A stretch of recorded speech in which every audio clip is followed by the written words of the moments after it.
Você está no canal Eu Estudo a Lição com o pastor Samuel Camilo. Hoje é quarta-feira, dia 18 de janeiro de 2023. E o tema que estudaremos na nossa lição da Escola Sabatina será dízimo sobre o lucro bruto ou líquido. Quando olhamos para a Bíblia, percebemos que houve vários momentos nos quais o Senhor Deus provou a fé dos seus filhos. Um dos episódios que são mencionados no nosso guia de estudos hoje, que é exatamente de 1 Reis, capítulo 17, versos 13 e 14, foi um momento em que uma grande fome estava castigando o reino de Israel. Elias havia, através do poder do Espírito do Senhor, com o dom de profecia, havia decretado que uma seca acabaria assolando a terra durante 3 anos e meio. A terra estava realmente sofrendo por causa daquilo tudo. O rei Acabe, instigado pela ímpia rainha Jezabel, havia enviado homens por todo o país para tentar, de todas as formas, alcançar Elias, e a ordem era para prendê-lo e matá-lo. Entretanto, o Senhor Deus o levou para junto do ribeiro de Querite, onde ele foi sustentado durante uma boa temporada, não sabemos exatamente quanto tempo, através das águas do próprio riacho, e as aves do céu traziam-lhe comida todos os dias. O que sabemos também é que houve um determinado momento em que as águas do ribeiro se secaram. Então a palavra do Senhor veio de novo a Elias e disse: você vai até a região de Sidom, mais especificamente você vai até a cidade, até a vila de Sarepta, e você vai encontrar lá uma viúva que vai cuidar de você. Quando a gente ouve, se você talvez estivesse ouvindo essas palavras, talvez aquilo que você imaginaria é que o Senhor Deus te mandaria para uma viúva rica, uma mulher com muitos recursos, sem ter muitas ideias boas para poder canalizar aqueles recursos. Mas o tipo de viúva para quem o Senhor Deus enviou Elias era realmente alguma coisa. Era uma mulher que foi também uma prova de fé para o próprio Elias. Porque a mulher parece que precisava de mais ajuda do que o próprio Elias. Aliás, o Senhor Deus estava levando Elias até ela para que Elias tivesse a sua fé testada e ao mesmo tempo a mulher pudesse ter a sua fé testada no Senhor Deus. Elias, quando olhou para aquela situação, o Espírito de Deus disse: vá até ela, e o orientou. E ele foi até ela estava juntando alguns pedaços de madeira para poder fazer um pão, e quando ele se aproximou, ele disse: olha, eu quero que você vá e faça um pão para mim. E ela disse: Senhor, o senhor não sabe o que o senhor está pedindo. Primeiro, eu sou viúva, não tenho ninguém por mim, tenho um único filho. Eu vou agora pegar o restinho da farinha que sobrou, o restinho do azeite que sobrou, vou fazer um último pão para mim e para o meu filho, a gente vai comer, e a partir daqui é o seguinte: a gente já está sentindo que agora só a morte que nos resta. Elias olhou para ela e disse: vai e faz primeiro para mim, porque assim diz a palavra do Senhor. A farinha na botija, na vasilha não vai terminar, e o azeite da botija também não. Quando você olha para essa mulher que tinha só um pouquinho de comida para ela e para o filho, você imagina o tamanho da fé que essa mulher teve que ter em Deus e ao mesmo tempo na palavra de Elias para poder cumprir essa mesma palavra? Mas ela foi e fez um pão para Elias.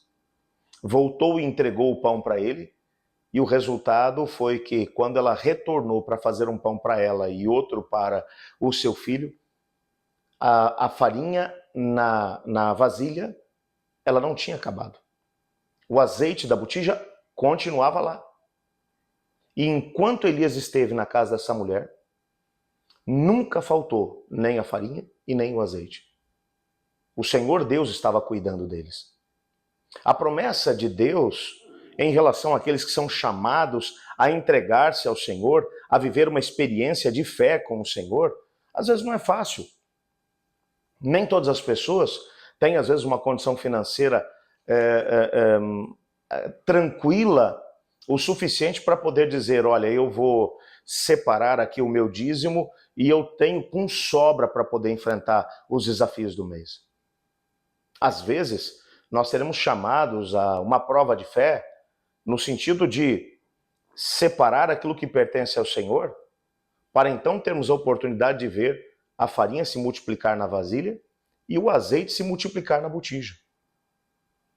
O ato de dizimar é um ato de fé. Sem que entendamos isso, nós não somos capazes de poder entender o tamanho daquilo que é a experiência que o Senhor Deus quer que desempenhemos com Ele. O que Ele quer é que tenhamos uma história construída com Ele. Uma história de gente que caminha pela fé. Foi essa a história de Elias, foi essa a história da viúva. O que mais me impressiona nesse relato é que essa mulher, ao obedecer à palavra de Deus através de Elias, ela estava colocando não apenas a sua subsistência em xeque, mas também a do filho. É claro que muitas vezes nós vamos encontrar pessoas que trabalham principalmente com a teologia da prosperidade, que vão dizer que você tem que entregar tudo aquilo que você tem para a igreja e volta para casa a pé e dá o dinheiro da condução. Não é disso que a Bíblia está falando.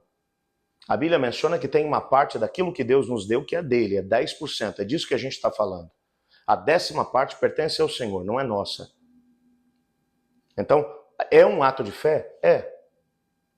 Agora, qual é a parte? Quando eu recebo um recurso, de que parte eu devo dizimar? Existem vários detalhes que merecem ser analisados dentro do contexto do nosso guia de estudos, e eu te desafio depois a ver cada um deles, mas a questão predominante, há um texto que vai aparecer aqui do livro Princípios e Diretrizes sobre o Dízimo, na página 22, que vai dizer o seguinte: o dízimo deve ser calculado sobre a renda bruta do assalariado, antes das deduções requeridas pela lei e outros descontos. Isso inclui impostos que provêm serviços e, ao mesmo tempo, benefícios aos cidadãos.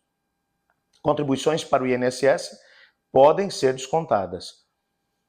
A ideia principal é de que o processo de dizimar, ou o ato de dizimar, ele deve acontecer em cima da totalidade dos bens que o Senhor nos dá. Há um texto aqui, inclusive, do livro Testemunhos para a Igreja, no volume 4, na página 405, que diz assim: cada um tem que decidir suas próprias contribuições, sendo deixado na liberdade de dar segundo se propôs em seu coração.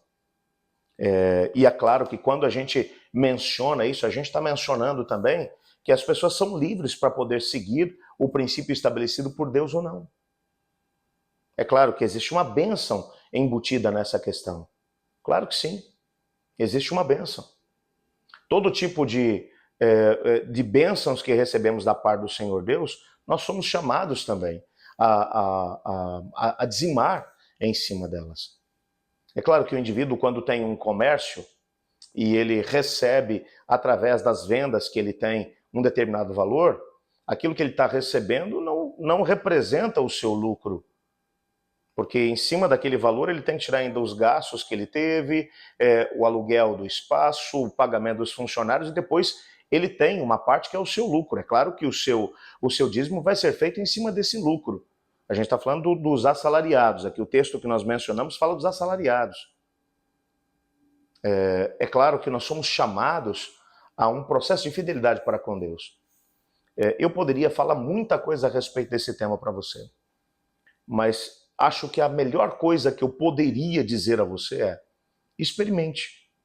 Seja fiel a Deus na totalidade daquilo que Ele lhe dá. Seja fiel a Deus e devolva aquilo que lhe pertence em cima de 100% das bênçãos que Ele te deu. Mesmo quando você recebe um presente ou uma herança, seja fiel a Deus. E a bênção de Deus com certeza virá. Eu posso te assegurar, pela minha própria história, que todas as vezes que tomamos a decisão de ser fiéis a Deus, na totalidade das bênçãos que Ele nos dá, nós temos a oportunidade de ver a mão dEle agindo e bênçãos maiores chegando a cada um de nós. Ore comigo. Obrigado, Senhor, pelas grandes bênçãos que o Senhor tem nos dado. Ajuda-nos a sermos fiéis na devolução da parte que lhe pertence, na totalidade das bênçãos, pois é em nome de Jesus que oramos. Amém. Eu estudo a lição? E você?